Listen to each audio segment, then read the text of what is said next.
It's gonna take time, whole lot of precious time.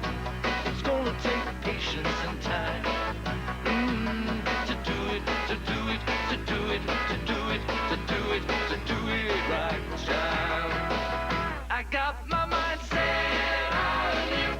I got my mind set on you. I got my mind set on you. I got my mind set on you. And this time I know it's real, the feeling that I feel. I know if I put my mind to it, I know that I really can do it. I got my mind set on you, set on you. I got my mind set on you, set on you. But it's gonna take money, whole lot of spending money. It's gonna take plenty of money to do it right, child. It's gonna take time, whole lot of precious time. It's gonna take patience and time to do it, to do it, to do it, to do it, to do it, to do it right.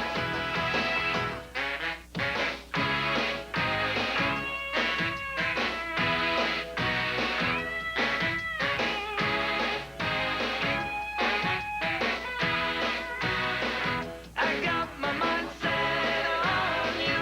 I got my mind set on you.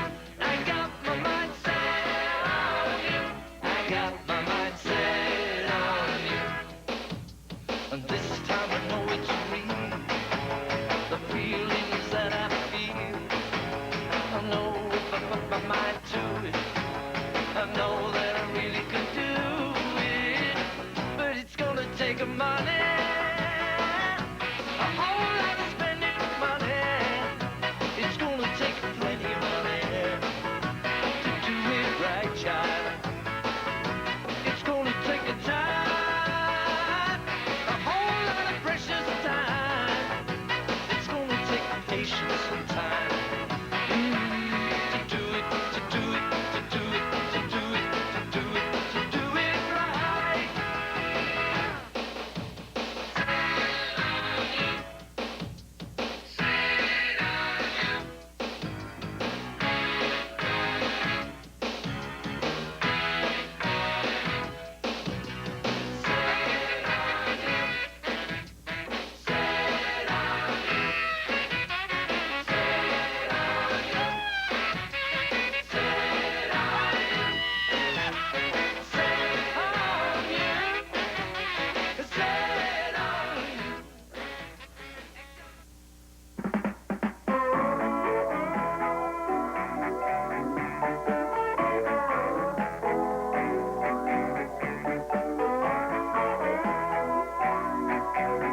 crack a box, pilot.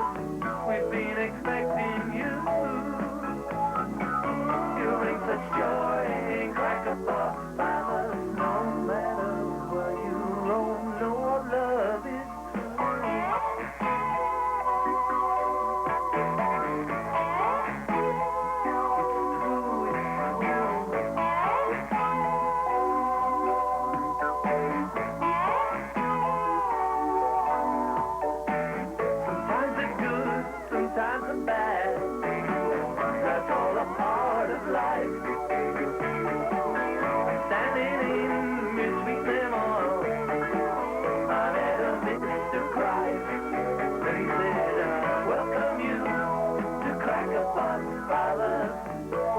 expecting you. That's right on time, but crack a box, pilot. Know that the Lord is well right inside of you.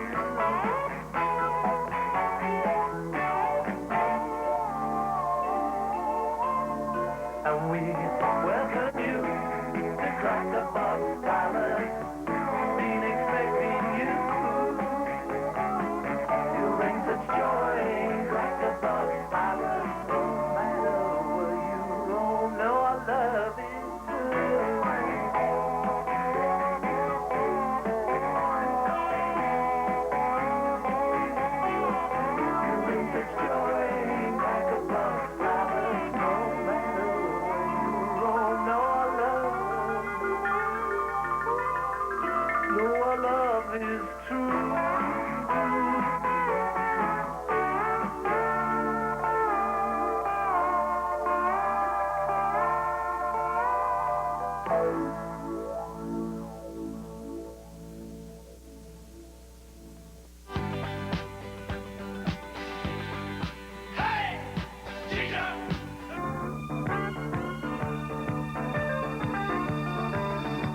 Shouting all about love. Well, they treated you like a dog, and you were the one who had made it so clear all those years ago. Talking all about how to give. They don't act with much honesty, but you went the way to the truth when you say all you need is love.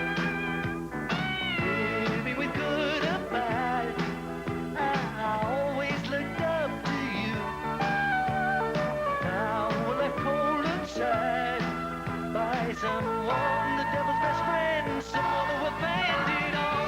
We're living in a bad dream. They've forgotten all about mankind, and you were the one they backed up to the wall all those years ago. You were the one who imagined it all those years ago.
So weird all those years ago.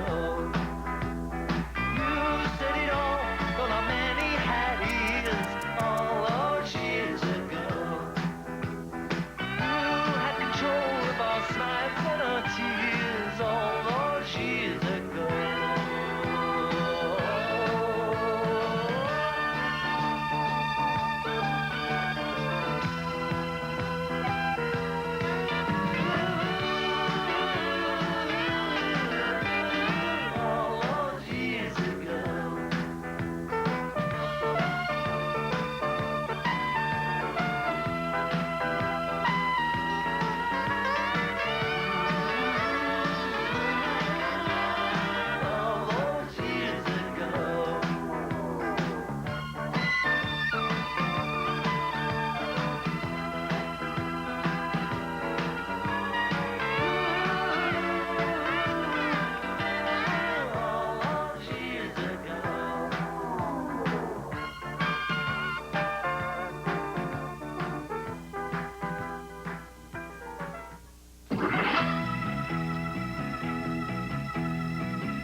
The crowd is gathering for the big night.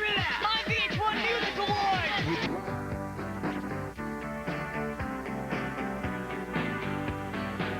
Being beat up and battered around, being sent up and I've been shut down. You're the best thing that I've ever found. Handle me with care. Reputation's changeable, situation's tolerable, but baby, you're adorable. Handle me with care. I'm so tired of being lonely. I still have some love to give. Won't you show me that you really care? Everybody's got somebody to lean on.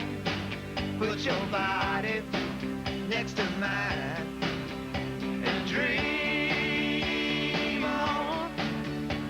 I've been bobbed up and I've been fooled. I've been robbed and ridiculed in daycare centers and night schools. Handle me with care.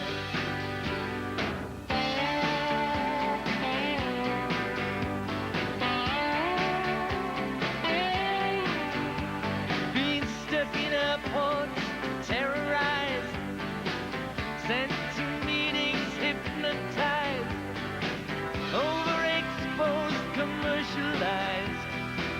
Handle me with care. I'm so tired of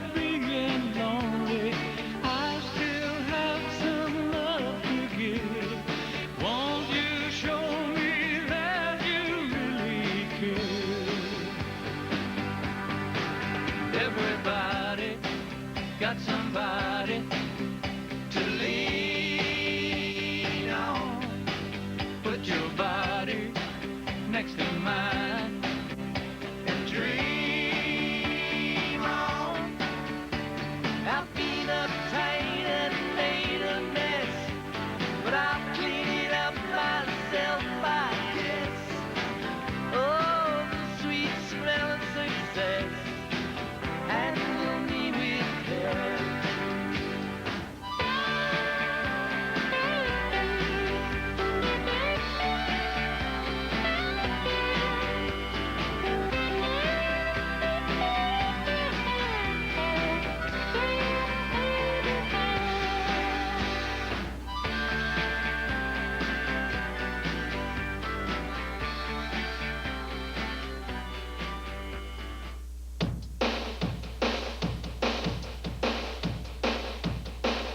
I got my mind set on you.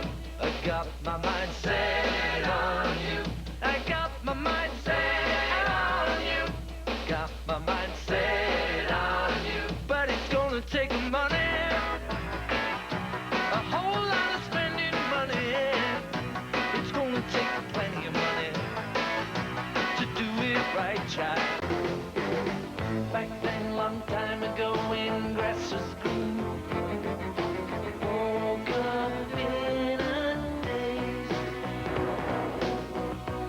arrived like strangers in the night.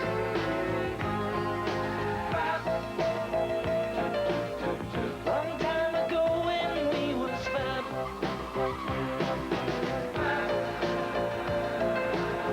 back when income tax was all we had. Caresses fleeced you in the morning light, casualties at dawn,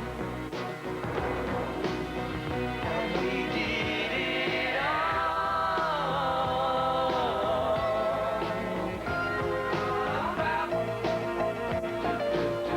Long time ago when we was fab,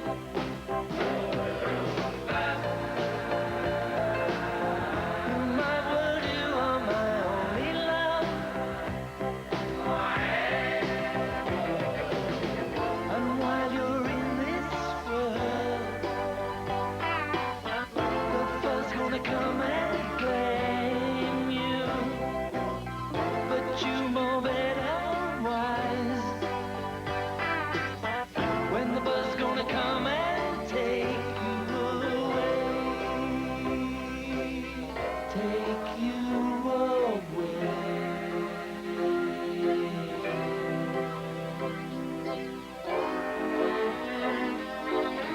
Take you away.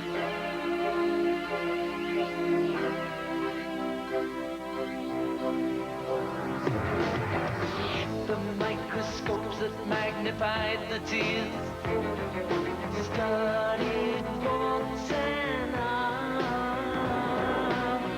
still alive for on and on.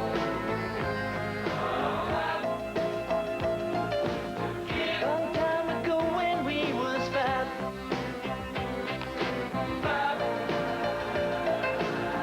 but it's all over now, baby blue.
I get confused when I look around at the world and I see everybody's running around and, you know, as Bob Dylan said, he not busy being born is busy dying, and yet nobody's trying to figure out what's the cause of death and what happens when you die. I mean, that to me is the only thing really that's of any importance. The rest is all secondary.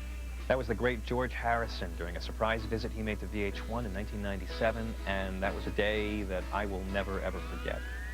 George came by the studio with Ravi Shankar to promote Ravi's album Chants of India, which George had produced and played on. Now, George Harrison rarely ever appeared on TV, and we weren't really sure how long he'd want to stick around. The deal we had with him was that we were going to turn on the cameras, ask George and Ravi a couple of questions about the album, and if George felt comfortable, he'd stay a while. If he didn't, we were going to get our soundbite, call it a day. Well, we ended up talking with him for well over an hour, and then someone from the crew stuck a guitar in George's hand, and he just started taking requests right there on the studio floor. I don't think I will ever have a moment like that again. I was nervous out of my mind, and I sat there next to George Harrison while he played a spontaneous concert for no more than 20 or 30 VH1 staffers and friends. It was truly a magical afternoon, and it wound up being George Harrison's last public performance. So we're going to bring you some of that music later on, but right now we want to give you a chance to hear some of the remarkable conversation George shared with us that day. And you'll see as he got more comfortable, he talked a lot about the Beatles, the Maharishi, All Things Must Pass, the concert for Bangladesh and Bob Dylan, the Traveling Wilburys, John Lennon, and so much more. People like to call George Harrison the quiet Beatle, but I'll tell you, when he opened up, he was just one of the smartest, most interesting, and funniest people it was ever my honor to meet. A lot of the footage you're going to see here has never been shown before, and some of it's kind of rough. The crew here was literally just running around setting up lights and equipment as George got ready to play, but it's really okay.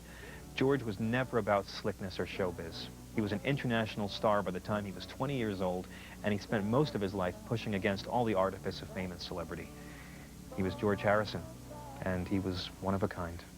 It may sound like a lofty thing to say on VH1, but basically, you know, what are we doing on this planet? I think through the Beatle experience that we'd grown so many years within a short period of time. I'd experienced so many things and met so many people, but I realized there was nothing actually that was giving me a buzz anymore. I wanted something better. I remember thinking, I'd love to meet somebody who will really impress me. I don't mean because somebody like, you know, Burt Lancaster, because he was in a movie. Right. I mean, I met Burt Lancaster and he impressed me on that level, but I meant somebody who could really impress me. And that's when I met Ravi, which was funny because he's this little fella with an obscure instrument from our point of view, and yet it led me into such depths. And I think that's the most important thing. It still is for me. You know, I get confused when I look around at the world and I see everybody's running around. And, you know, as Bob Dylan said, he not busy being born is busy dying. And yet nobody's trying to figure out what's the cause of death and what happens when you die. I mean, that to me is the only thing really that's of any importance. The rest is all secondary. Do you think pop musicians are afraid to deal with subjects that are so big, or it just doesn't occur to them, or do people think, oh, it's not commercial enough, who wants to talk about life itself? I don't know what anybody else thinks, and you know, as the years have gone by, I seem to have found myself more and more out on a limb as far as, you know, that kind of thing goes. I mean, even close friends of mine, you know, they maybe don't want to talk about it because they don't understand it, but I believed in the thing that I read years ago, which I think was in the Bible. It said, knock and the door will be opened. And it's true. If you want to know anything in this life, you just have to knock on the door, whether that be physically on somebody else's door and ask them a question, or, which I was lucky to find, is the meditation. You know, it's all within. Because if you think about it, there isn't anything, I mean, in creation, the whole of creation, that is perfect. You know, there is nothing that goes wrong with nature, only what man does, then it goes wrong. But we are made of that thing. The very essence of our being, of every atom in our body, is made from this perfect knowledge, this perfect consciousness, but superimposed on that is through, if I can use the word, the tidal wave of bull that goes through the world. It's cable, you can say that. Yeah, so there's this, we're being barraged by, by bull. But not only that, the way the world is structured, or the way creation is structured, we have duality, which says yes, no, good, bad, loss, gain, birth, death. And it's this circle that you get trapped in. It's like the Memphis Blues again. And that's the hardest thing to to understand. What is causing both of these things? What's causing day and night, good and bad? It's all the cause, and this is the effect. So, I mean, we're getting really transcendental here, but well, to say that our physical being is really on a very, very subtle level. It's just like the sap in a tree is the sap, and it runs throughout all the parts of the tree. Now, it's like that. Our bodies are manifesting into physical bodies, but the cause, the sap, is pure consciousness, pure awareness, and that is perfect and perfect knowledge. But we have to tap into that to understand it. And that's really why, for me, this record's important, because it's another little key to open up the within for each individual to be able to sit and turn off your mind, relax, and float downstream. It's amazing, isn't it? I love how George worked his old philosophy back to the Ravi Shankar album he was helping to promote, Chants of India, which is a terrific record, by the way. George's love of Eastern music led to a lifelong devotion to Eastern philosophy and the sitar. It was George who turned the other Beatles onto the Maharishi Mahesh Yogi, and George stayed loyal to the Maharishi's teachings when the other guys all lost interest. I asked him to talk a little bit about what he valued in those and in his many other teachings. Ravi, you said a very beautiful thing a couple of years back in an interview. They asked you what it was like for you to become a big rock star, quote unquote, a big pop star, as it were. And I recall you saying that it was easier for you because you were older at the time as opposed to someone like George who was in his early 20s when it happened.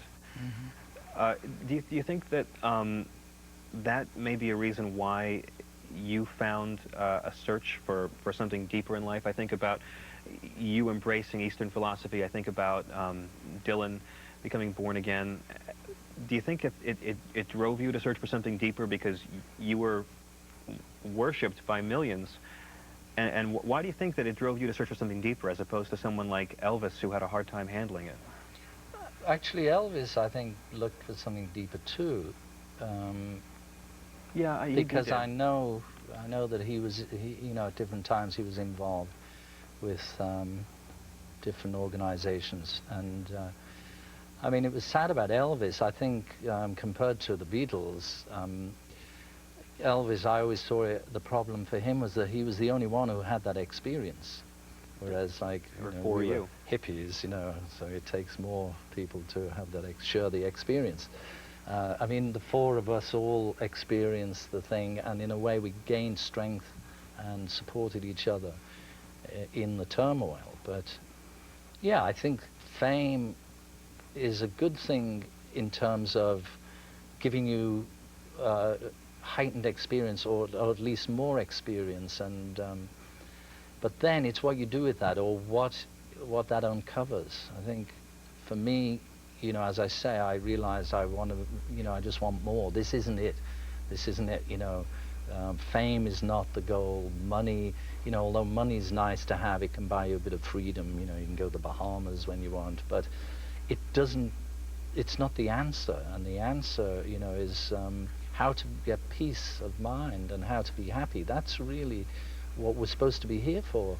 And the difficult thing is that we all go through our lives and through our days and we don't experience bliss. And it's a very subtle thing, and to experience that and to be able to know how to do that is something you don't just stumble across. You've got to search for it. Did you experience bliss on stage or in the studio? In a way, did performing put you in touch with that bliss?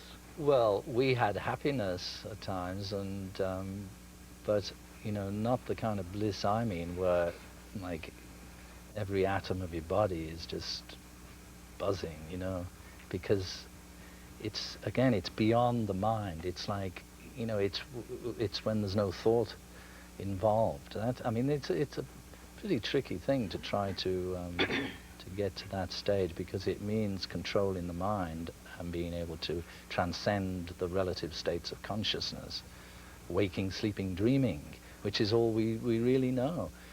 But there is another state that goes beyond all that, and it's in that state, that's where, you know, the bliss and the knowledge, you know, that's available is. That was just a little taste of George Harrison's VH1 interview. We're going to be back with much more, including a never-before-seen performance in just a moment.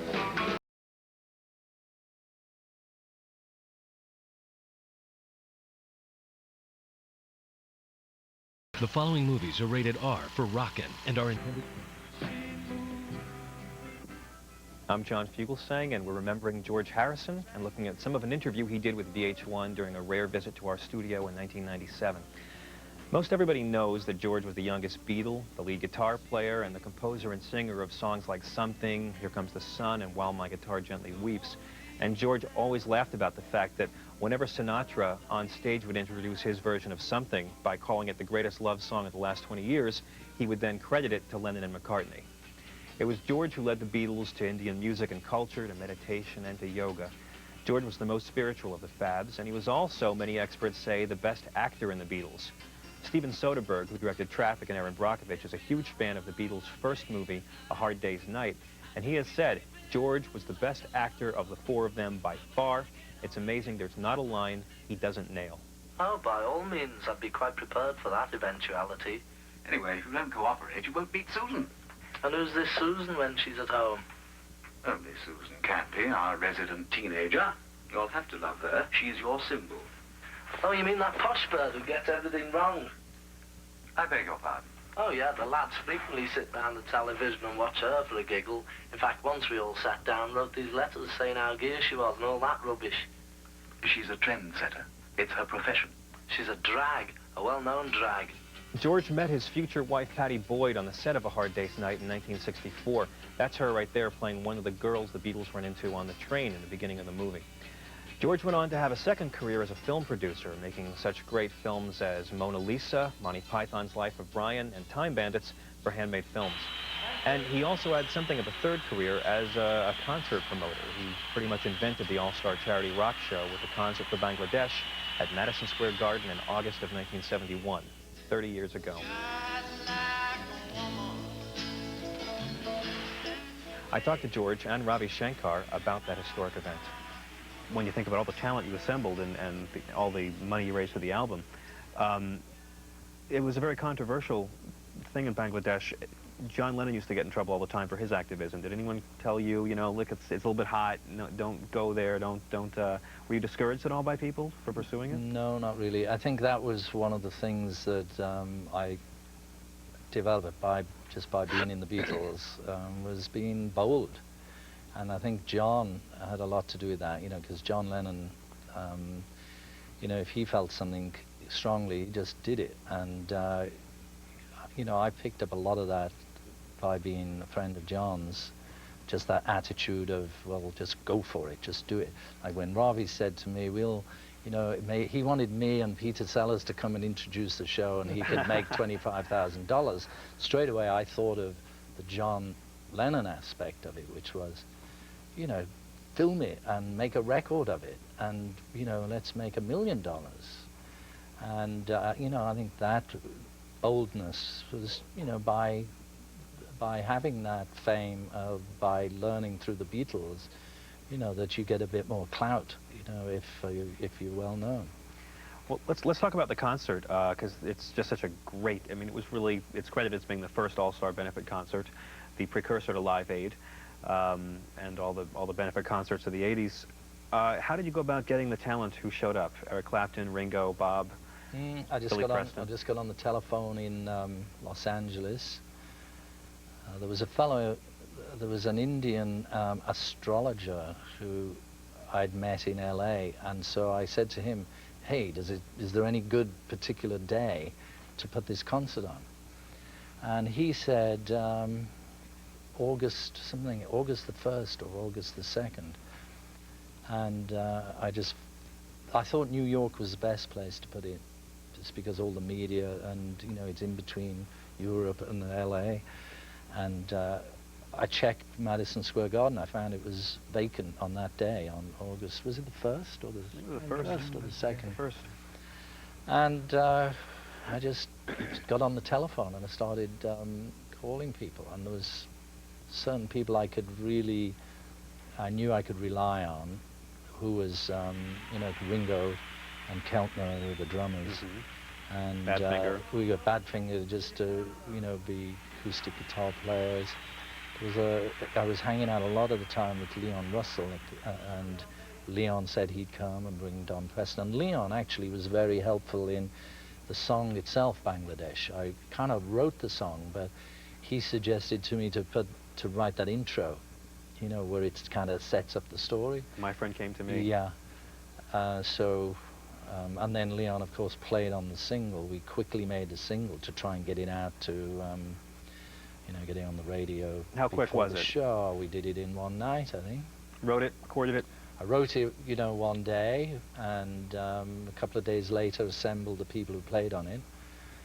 And then we all came off to, I was calling Eric all the time. Eric was in a bad way at that time, had a slight drinking problem or something, and but he managed to make it eventually.